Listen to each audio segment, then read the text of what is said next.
asasi manusia atau yang disingkat HAM merupakan sebuah konsep hukum dan normatif yang menyatakan bahwa manusia memiliki hak yang melekat pada dirinya karena ia adalah seorang manusia. Hak asasi manusia berlaku kapan saja, di mana saja, dan kepada siapa saja sehingga sifatnya universal. Hak asasi manusia mencakup hak sipil dan politik, seperti hak untuk hidup, kebebasan, dan kebebasan berekspresi. Selain itu, ada juga hak sosial, budaya, dan ekonomi, termasuk hak untuk berpartisipasi dalam kebudayaan, hak atas pangan, hak untuk bekerja, dan hak atas pendidikan. Assalamualaikum warahmatullahi wabarakatuh. Shalom, Om Swastiastu, Namo Buddhaya, dan salam kebajikan untuk kita semua. Halo teman-teman semua, kenalin nama aku Dina dan Aku Lisa. dan selamat datang di Dipsi Misi Diskusi Psikologi Mencari Solusi. Nah Lis, di sini kita nggak cuma berdua aja nih, karena bakalan boring banget gak sih? Bener banget. Nah jadi hari ini kita ditemenin sama teman-teman yang ada di belakang layar. Hai. Teman-teman pada tahu nggak sih aku dan Dina mau ngapain hari ini? Gak tahu, ngapain dulu? Nah jadi di sini kita cuma mau ngobrol-ngobrol santai aja sih, ya tentang kita perempuan. Kamu tahu nggak sih, Din, ngomongin perempuan itu nggak bakal ada habisnya. Mulai dari cantiknya, cerewetnya, dan Apalagi? kata-kata yang nggak pernah lepas dari perempuan. Tahu nggak? Apaan? Perempuan tuh nggak pernah salah. Ini bener banget ya guys. Jadi kalau ngomongin tentang perempuan nih ya, nggak melulu tentang hal-hal yang indah kayak di lirik lagunya siapa tuh? Koma. Nah, karena sebenarnya banyak banget kasus-kasus kekerasan pada perempuan di luar sana, khususnya kasus kekerasan seksual yang terjadi sama saudari-saudari kita, dan kita tuh nggak tahu guys. Penyebabnya ya pastinya. Iya sih. Itu kamu tau gak sih apa? Itu mungkin karena perempuan itu terlalu indah, jadi dia tuh dijadikan sebagai objek yang empuk untuk para pelaku pelecehan seksual itu sendiri. Itu miris banget gak sih Lis? Bener banget. Makanya aku kayak melihat perempuan-perempuan, korban-korban yang terkena kasus pelecehan seksual ini kesian banget. Masyarakat di sekitarnya tuh bukan malah mendukung, tapi malah ngejudge mereka, menyalahkan pakaian, menyalahkan sifat. Padahal kan pelecehan seksual nggak melulu tentang itu kan. Iya. Nah, karena pembahasannya ini benar-benar menarik dan juga penting bagi kita dan juga teman-teman, maka dari itu kita mengangkat tema HAM dengan fokus pada perempuan dan juga perlindungan dari kekerasan seksual. Wow, topiknya bagus banget ya, Din. Ya pasti bagus dong. Nah, sudah topik bagus, kita juga ada nih, gak kalah bagus dari topik kita. Apa? Narasumber kita kedatangan narasumber yang ahli banget di bidangnya, yang membantu kita memahami tentang pembahasan kita hari ini. Oke, tanpa basa-basi langsung aja lanjut ke segmen berikutnya.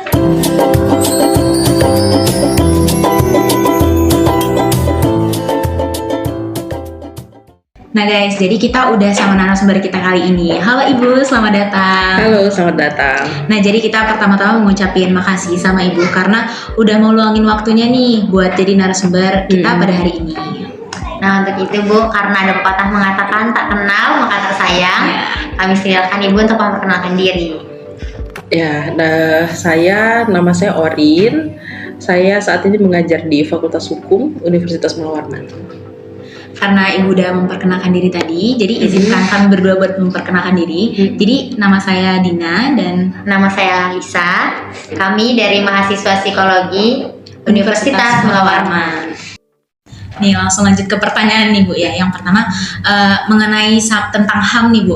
HAM itu apa sih dan juga gimana kondisi HAM terhadap perempuan di Indonesia dan kenapa masih banyak terjadi pelanggaran HAM terhadap perempuan, terutama terkait kasus kekerasan seksual. Boleh Ibu, silakan. Oke, jadi kalau berbicara tentang HAM itu kita pasti semua udah tahu lah ya bahwa Iya. HAM itu hak asasi manusia. Artinya dia hak yang diberikan oleh Tuhan kepada individu, kepada manusia tanpa mengurangi, karena memang langsung dari Tuhan. Nah, kalau kondisi hak asasi manusia yang berkaitan dengan perempuan di Indonesia saat ini, kalau terutama dikaitkan dengan kekerasan seksual, ya kita tahu bahwa banyak sekali catatan dari Komisi Nasional Komnas Perempuan ya, Komnas Perempuan itu menunjukkan bahwa kekerasan seksual itu masih sangat tinggi di Indonesia. Sehingga kalau ditanya bagaimana kekerasan seksual atau kondisi HAM khususnya pada perempuan, nah itu ya realitanya memang masih banyak sekali terjadi. Termasuk di lembaga pendidikan. Nah, salah satunya universitas itu adalah salah satu lembaga pendidikan yang punya catatan kekerasan seksual terhadap perempuan itu sendiri, seperti itu. Jadi di universitas ini juga banyak ya Bu kasus-kasus kekerasan seksual. Berarti Bu, kasus kekerasan seksual ini nggak cuma terjadi di masyarakat luas, tapi di dalam dunia pendidikan itu juga banyak terjadi ya Bu? Ya, catatan dari Komnas Perempuan sendiri dan Komnas HAM juga mungkin menunjukkan hal itu, bahwa lembaga pendidikan, salah satunya universitas itu adalah lembaga pendidikan yang mencatat angka kekerasan seksual tertinggi. Ya, seperti itu. Jadi memang kasus kekerasan seksual itu dia tidak memandang tempat ya, baik dia domestik maupun dia publik. Dia bisa terjadi di rumah, dia bisa terjadi di lingkungan kita bergaul dan sebagainya, termasuk di lembaga pendidikan yang walaupun kita tahu atau kita paham, notabene lembaga pendidikan itu kan tempat untuk mengeksplorasi nilai-nilai ya, untuk bagaimana sih caranya orang masuk ke perguruan tinggi, kemudian dia keluar, dia menjadi agent of change, seperti itu. Nah, tapi ternyata mirisnya justru di lembaga pendidikan itu sendiri terjadi kekerasan seksual atau terjadi pelanggaran HAM, padahal seharusnya dia center dari sosialisasi nilai HAM itu. Ya. Berbicara terkait itu Bu, kira-kira apa sih Bu yang menjadi pengaruh terbesar seseorang itu melakukan tindakan kekerasan seksual, khususnya di dalam ranah universitas, apalagi kita kan sebagai mahasiswa ya pastinya kita dididik untuk apa ya, untuk mengetahui lah hukum-hukum yang ada, tapi kenapa masih bisa hal itu terjadi? Ya, kebanyakan juga memang kekerasan seksual itu terjadi, itu kan kekerasan seksual ada tingkatannya ya. Jadi biasanya juga terjadi bahwa orang tidak menyadari bahwa itu adalah bentuk kekerasan seksual. Nah, tidak menyadari dari bentuk tidak menyadari itu, kemudian dibentuk atau didukung oleh lingkungan yang juga tidak paham bahwa perbuatan tertentu ini itu adalah kekerasan seksual. Nah, sebenarnya untuk permasalahan ini sendiri juga udah ada payung hukumnya ya. Karena kalau kita berbicara tentang hukum terkait dengan kekerasan seksual misalnya, selama ini hukum di Indonesia itu hanya mengenal kekerasan seksual itu dalam bentuk yang sangat konvensional, perkosaan, pencabulan, perzinahan, yang bentuknya seperti itu. Tapi sebelum lahirnya Undang-Undang TPKS itu mengenal bentuknya seperti itu. Tapi setelah lahir Undang-Undang TPKS maka dirincikanlah dia Undang-Undang Tindak Pidana Kekerasan Seksual itu, bahwa ini loh bentuk-bentuk kekerasan seksual, ada sifatnya verbal, non-verbal, pemaksaan sterilisasi dan sebagainya, itu sudah mengadopsi bentuk-bentuk kekerasan seksual yang sesuai dengan perkembangan zaman seperti itu. Nah, menurut Ibu nih, penyebab timbulnya stigma-stigma masyarakat tentang memandang korban kekerasan seksual itu padahal kita tahu nih ya, korban itu kan kayak nggak berdaya dan juga nggak punya kuasa buat melawan. Nah, dari berbagai berita juga ada kasus di mana perempuan dibunuh dan juga dianiaya karena menolak. Karena itu, apa sih yang jadi penyebab masyarakat kita lebih condong pada perilaku victim blaming? Iya, itu tadi ya, lagi-lagi kenapa terjadi victim blaming itu kan pola pikir masyarakat yang akhirnya dia menyalahkan korban.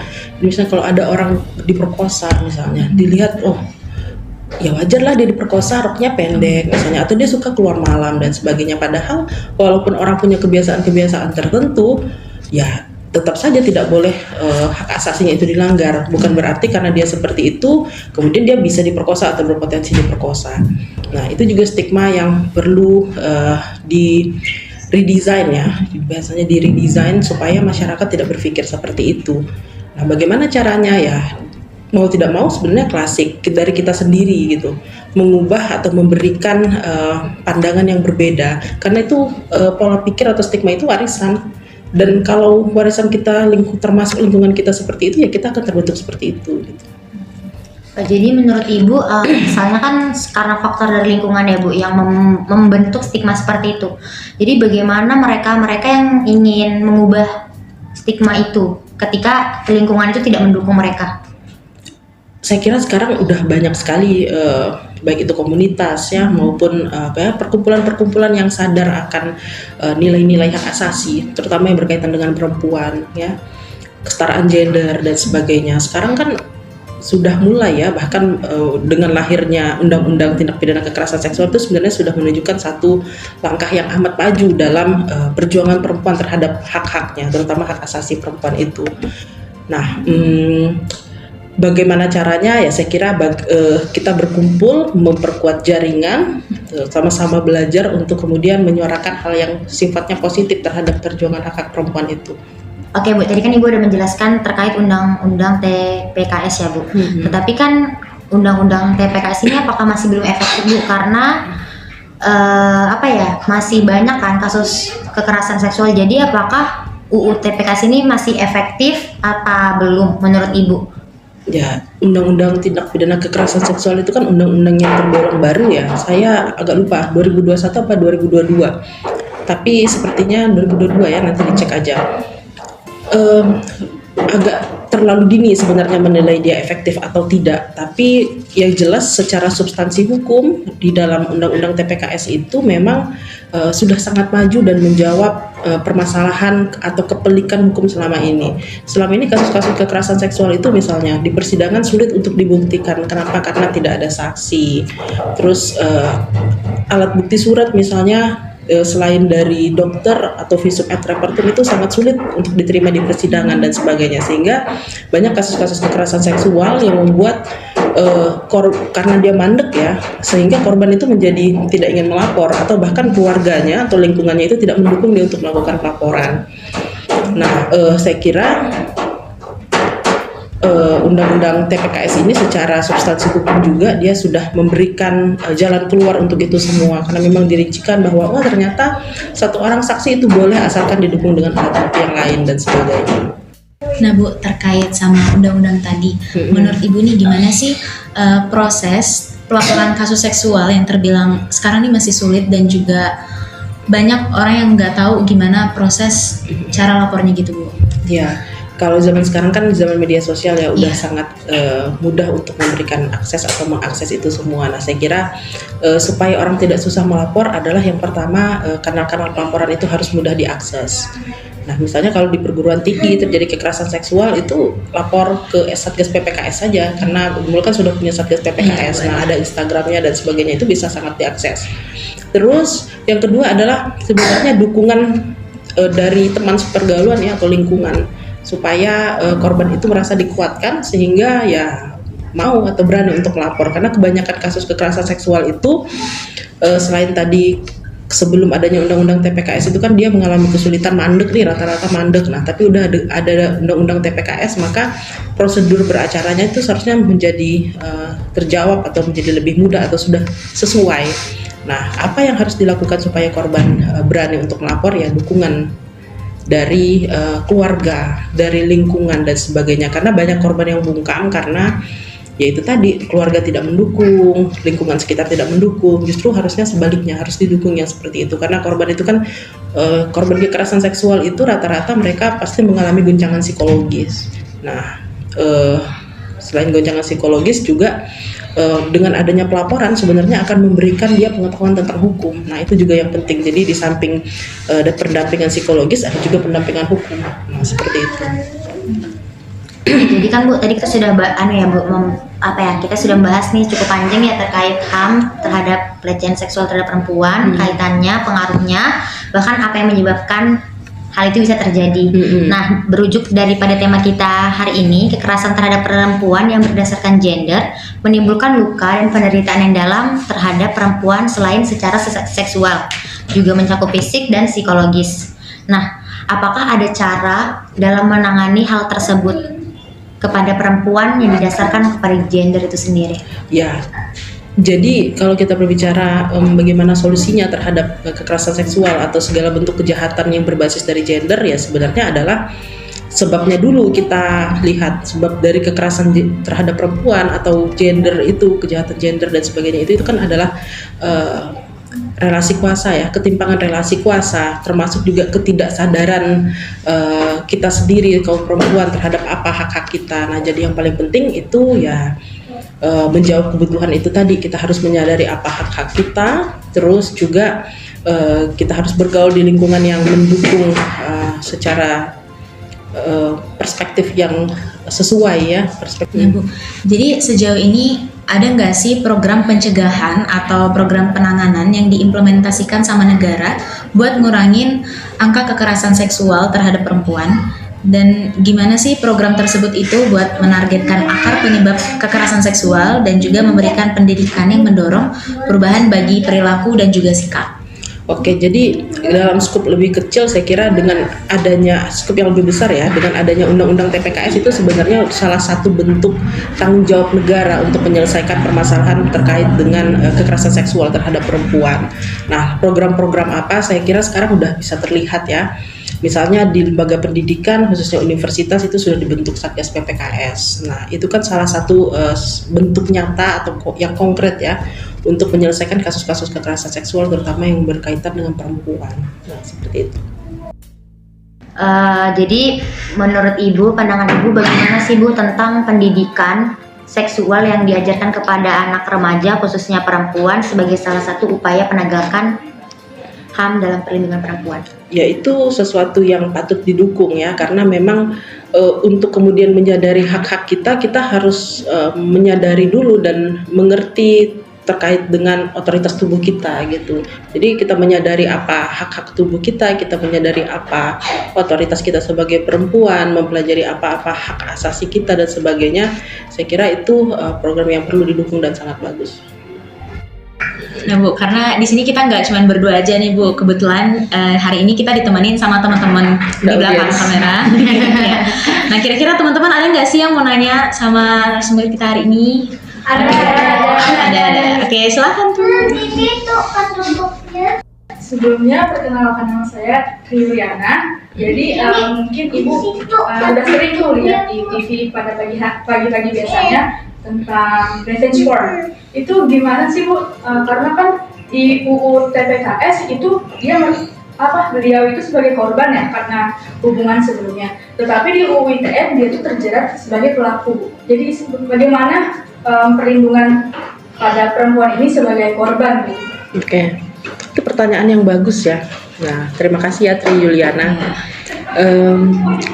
Jadi undang-undang TPKS itu lahir setelah adanya undang-undang ITE dan memang banyak sekali korban yang melaporkan akhirnya terkena pencemaran nama baik misalnya dalam undang-undang ITE. Itu delik yang sangat terkenal di dalam undang-undang ITE ya.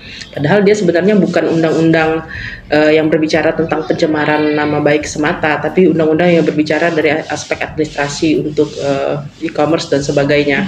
Nah, saya kira itu sudah dijawab dalam undang-undang tindak pidana kekerasan seksual atau undang-undang TPKS itu tadi.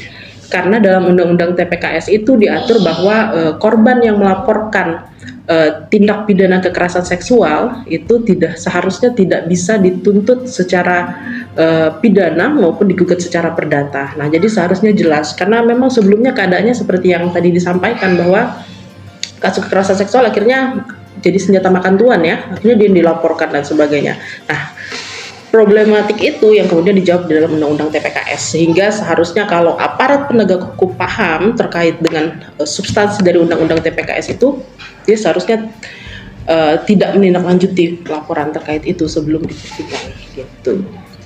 Apakah sudah terjawab? Baik, sudah menjawab. Terima kasih Bu. Ya. Apakah ada teman-teman yang ingin bertanya lagi nih terkait kekerasan seksual? Udah cukup.